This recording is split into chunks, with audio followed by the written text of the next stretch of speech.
యోగులు చెప్ప అమ్మవారి కోసం చెప్తున్నారు. కుశేషి నైనా అంటే పద్మాల లాంటి నైనాలు కలిగి కఠిన నైనా అని ఒకరు చెప్పారు. వంకర తిరిగిన నేత్రాలు. కుశేషి నైనా అంటే పద్మాలు కలిగిన నేత్రములు. ఈ నేత్రములు ఏం చేస్తాయంటే ప్రతి క్షణము కూడా నీ తల్లిదండ్రులకి దుష్టం అనేది ప్రవేశించకుండా నీ అంతర్గతంగా ఇంత బయట లోపల ఏమొస్తున్నా సరే అన్నీ తీయడానికి ఈ వారాహి దేవత యొక్క శక్తి ఉపయోగపడుతుంది. అలాంటి శక్తిని మనము నిరంతరం కూడా భావన చేస్తున్నాం. సూర్యుడు ఎదురుగా ఉదయించేటప్పుడు సూర్యుడు ఏదైతే అంచుని ఈ ప్రాంతాలకు వస్తాయో ఆ ఎరుపు వర్ణంలో చేరబడుతుందట. మనం ఆ ఎరుపు వర్ణం చేరే అమ్మవారికి పెట్టారు. సూర్యుడు ఉదయించేటప్పుడు ఒక ఎరువు కాంతి వస్తుంది. మొదటి కాంతి అటు బంగారం కాక ఇటు కాషాయం కాక మధ్యలో ఎరుపు వర్ణాన్ని పట్టుకుంటుంది. ఆ ఎరుపు వర్ణం చీరని కట్టుకుంటుందట. చీరని కట్టుకొని సత్పట్ట కాంచనాంబ.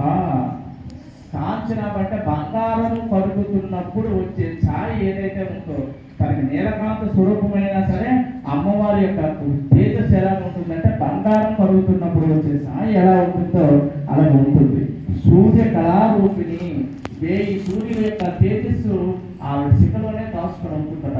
అలాంటి శక్తి పరుల అమ్మవారు. అయితే అమ్మవారి యొక్క శక్తిని మనం ఎక్కువగా ఆరాధన చేయాలంటే ఎక్కడ చేయాలని చెప్పాను?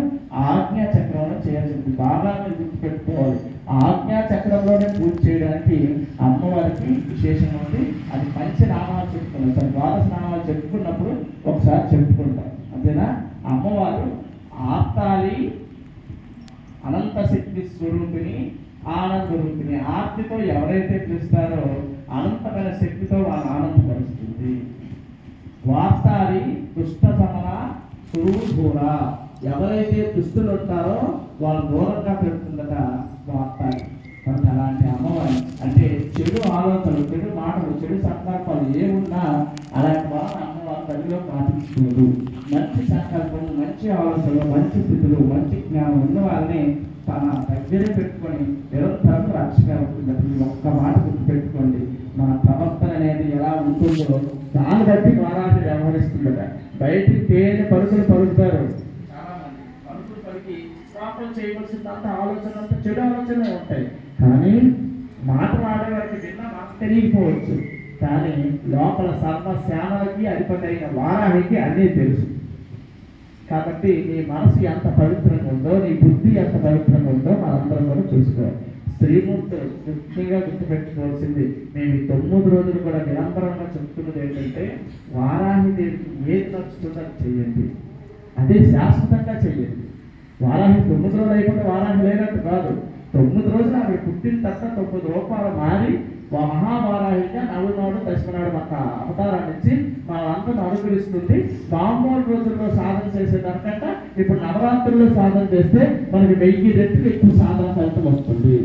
అర్థమైందా? దశమి ఏకాదశిలో మామూలు రోజు తిథుల కంటే బాగా ఆ మామూలు పంచమిల కన్నా ఈ ఆషాఢ మాసంలో వచ్చే పంచమి 1000 రెట్లు ఎక్కువ ఫలితాన్ని ఇస్తుంది. మిగతా రోజు వారాహి ఉండదా అంటే ఖచ్చితంగా ఉంటుంది. అమ్మ ప్రతి క్షణము కూడా కడురెప్ప వెయ్యకుండా తన కడు సంతానం నుంచి కూడా సాధక జనులని రక్షించడం ద్వారానే మనం ఈరోజు ప్రాణాలతో ఉన్నాం.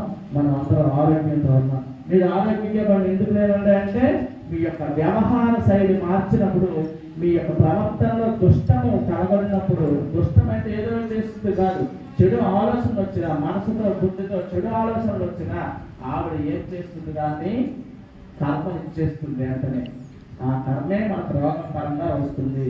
అందుకోసమే లంపీజాకి మధ్య ధాతు, ఇలా కంపీజం శుక్రధాతు, ఇలాగా పంపీజం అగ్నిధాతు, మేధువ ధాతు, ఇలా ధాతువులన్నింటిలో ఆవిడ ఒక్కొక్క బీజంతో ఉండి పరిపాలిస్తుంది. మొదట నీ దేహాన్ని గుర్తుపెట్టుకోండి. ఈ ప్రపంచ విశ్వ చైతన్యం అంతా పక్కన పెట్టేయండి.